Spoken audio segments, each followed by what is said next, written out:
with Waterview Realty. And in the studios with me today, I have two Lacks. Wait a minute, that didn't sound right. I have Jonathan Lack. Hello, Jonathan. Hello, Jean. And he brought his son, Sam Lack. Hi, Jean. And Sam, you're here on internship from the University of Florida. That's right. Go Gators. Go Yay. Gators. Blue and orange. Yay. Yeah. So you're here kind of interning in Jonathan's office. And just as a little repeat for those of you that haven't been familiar with our show, Jonathan, tell us about your three offices that are combined and all the services that you provide. Well, we like to consider ourselves a one-stop shop for real estate transactions. So the law firm is Lack & Lack Chartered, and that happens to be my father and me, not me and my son. But it's Lack & Lack Chartered. It might become Lack & Lack. We'll see.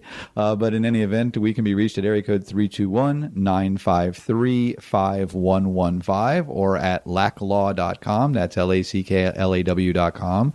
And we concentrate our practice on transactional real estate. And toward that end, we also have Waterview Title Services, which is a title insurance agency. And that's the company through which you close your real estate transaction. And finally, to get the ball rolling, actually, we have Waterview Realty Services. And Waterview Realty, Jean, is with whom you work and are one of our star agents, wherein we help you buy and sell your home. And our information there is waterviewre.com. And Sam, you're still in school, but you have your real estate license, so you're following closely in your dad's footsteps. That's true. I'm a rising senior at the University of Florida, and yes, I am a licensed sales associate. Up in Gainesville, Up in Gainesville, and also down here over the summer here in Brevard, and kind of just getting a whole overview of the real estate business, working for him and working with him. Yes. And what is what are you focusing on in college? So I have two majors. I'm studying political science and economics with the intent to go to law school upon graduating in May. Mm-hmm. So we were trying to think of a little slogan that rhymes with lack. So I always say, we got your back at Lack & Lack, but we're going to have to come up with something a little bit better than that, right? I like it. I'll put my mind to getting something a little better. That's great. Well, we're so glad that you were able to join us today because we want to talk a little bit about real estate, about the generation, your generation, what they're looking for in real estate, how they're getting jobs, a little bit of everything.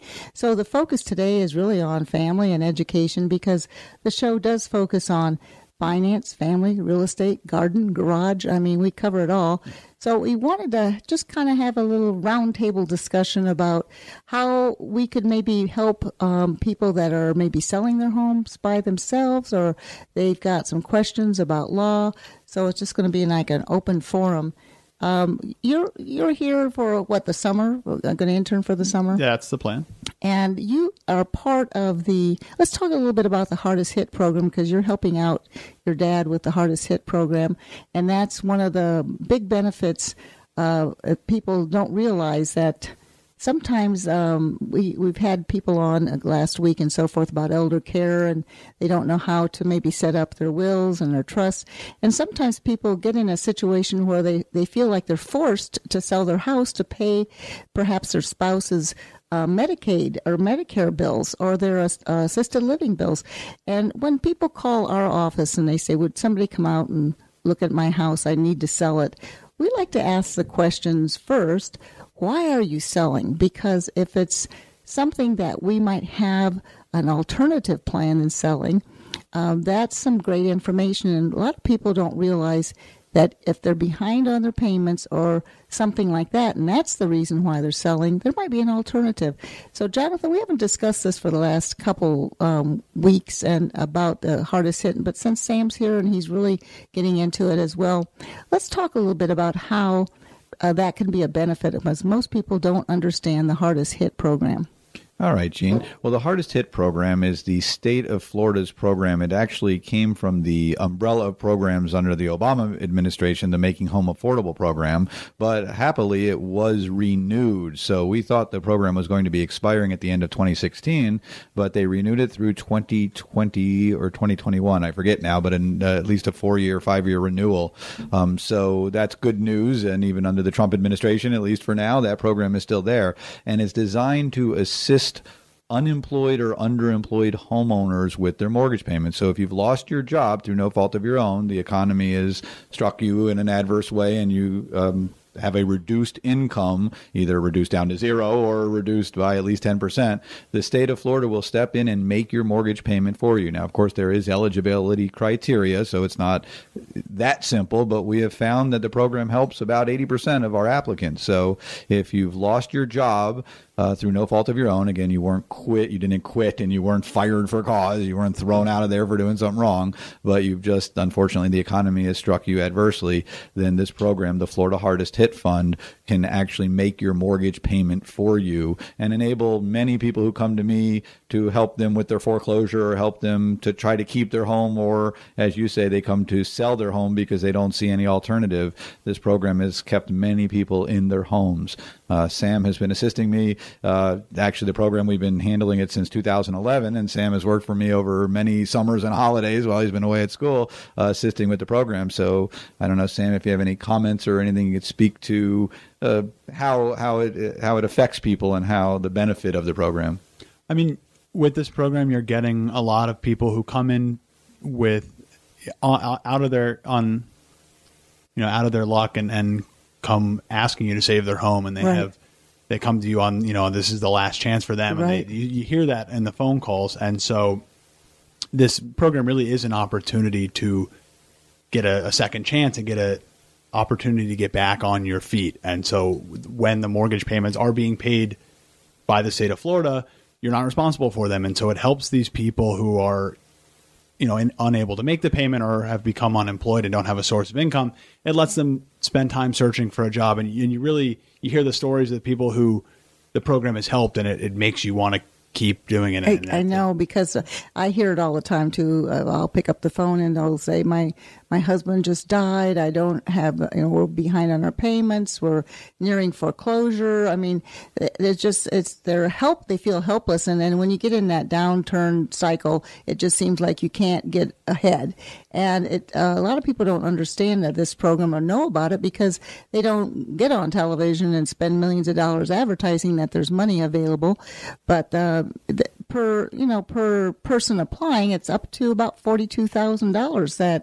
Isn't that about the right? Yeah, the government will pay up to $24,000 of mortgage payments, so up to $2,000 a month. It's for $24,000 or 12 months, whichever comes first. So they'll pay a year. And as you pointed out, Sam, people who are in this position are incredibly stressed, as you can imagine, unable to make their mortgage payment. And it's hard to focus on trying to find a job when bill collectors are calling and when you're trying to get something done, but they're constantly being hounded. So by alleviating that significant fear of losing your home and knowing that, okay, now I have a chance to focus on getting a job. Again, we have some, over the last 5-6 years, some amazing success stories where people who lost their job, stepped in, they got assistance for 3 or 4 months, they got another job, then they were able to refinance their home, they were able to do other things that, help the economy. Again, the plan isn't simply welfare and simply helping somebody who's down on their luck, but rather helping our entire economy by strengthening the community and enabling people to stay in their homes,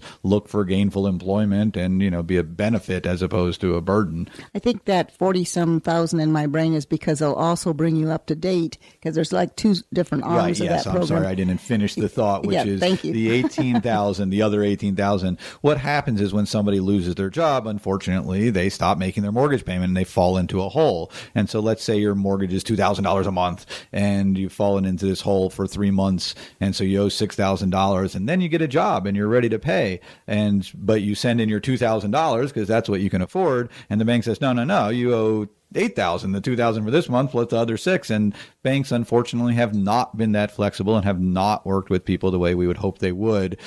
So all of a sudden you're finding yourself in foreclosure, even though you can afford it, because you can't deal with that $6,000. Well, the Hardest Hit program will reinstate and pay the arrearages that I just described up to $18,000. So you can be 10 months in the hole, or again, depends on $18,000 is the number, but you can be pretty deep in the hole, and the state will bring you current. And then if you need it, continue to make your mortgage payments for you. If in my example, where you got a job and you're back on your feet, they'll actually pay up to $25,000 in that scenario. But then you wouldn't get the mortgage assistance because you wouldn't need it. So the program is excellent. You can get more information. There's a link on our website at lacklaw.com. So if you go to lacklaw.com, click on the Florida Hardest Hit link, that will bring you to the official program website. You can also give us a call at 321-953-5115, and either myself, Sam, or Kim, who are our primary advisor, can answer any questions for you, and we'd be happy to assist. And you're the advisor for Broward and Brevard County and a couple other counties, Yeah, the you? way the program works is the state has set up advisors throughout the state, and I'm not sure the current number. I think there may be 70, and the territories are split up by county. Our office handles 5 different counties: Brevard, Broward, Palm Beach County, St. Lucie, and actually I think we're down to 4. I think. Oh no, Indian River. We do have Indian River. You're right. So those are the 5, but primarily in Brevard County. And again, we can be reached at 321-953-5115 for any additional information you may have. So anyone listening out there, if you know of a neighbor, a friend, a relative that has been out of work and you're thinking, I wonder how they've been making their mortgage payments, just tell them about this show, have them go online and listen to the archives, and that might just have been the best news they got all day, knowing about the Hardest Hit program. One of the things that people always call our office about, and because you, Jonathan, find different real estate sources because people come to you for probates or they've been left a home and a will and so forth. So we get a lot of clients that aren't your, I don't want to say typical, but that they're not your regular real estate clients because they might have a special issue or they're something. Right. A lot of it's generated by the law office. Exactly. As opposed to a real estate company. That's exactly right. And so we're always there to help advise people. And there's been so many times that we find out they've done something. Maybe they have sold a home and they didn't have to, or they've titled it wrong. So just like we always say, the professionals on the show are here to assist you and help you. Make sure that you haven't shot yourself in the foot by trying to do something on your own. So again, you want to seek out those professionals that can help advise you on what your circumstances are as opposed to what you think they are. And bringing that into play is we see a lot of times for sale by owners, and I always wonder why someone is trying to tackle that big job of selling their own home. So we thought we'd dedicate a few minutes today to help you if you're trying to sell your home yourself, perhaps give you some advice on maybe the benefits of having a real estate agent, but if you still don't want to go that route, what you need to know and what you need to be advised of when you're trying to sell yourself. So let's talk about that, but I'd always like, Jonathan, what you always say, the reasons why a real estate agent is needed and when they're not needed. Let's talk about that. Right. Well, it's important to understand the roles of the different participants in a real estate transaction. I personally can assist with 3 of those roles, which is the attorney, the title company, and the real estate agent. And they each serve a different purpose. Now, there is some overlap, but they serve a different purpose. So when you're dealing with a for sale by owner, you're basically choosing to take the role of the realtor. That's your primary function of a realtor, is to find a buyer for your home. So when you hire a listing agent to list your home, that listing agent is going to market it, prepare the home. Gene, we'll talk about this more in a moment, about all the different functions that the realtor plays. But if you're choosing to sell your home on your own, you're choosing to perform those functions. One of the functions that overlaps that you really should not attempt to do yourself is the contract. So assuming you find a buyer, you're still going to need a contract prepared and ultimately a title company to close the transaction. So even realtors ultimately refer to a title company. Somebody needs to search the title, make sure there's no liens, judgments, coordinate the payoffs of the loans, the things that a title company does, so as to provide clear title to the buyer. So regardless of whether you're a for sale by owner or using a realtor, you're going to need a title insurance company. But going back to the contract function, which can be performed by the realtor, realtors can prepare a contract on your behalf, or an attorney can prepare a contract on your behalf. It's not that you couldn't go onto the internet and find a contract and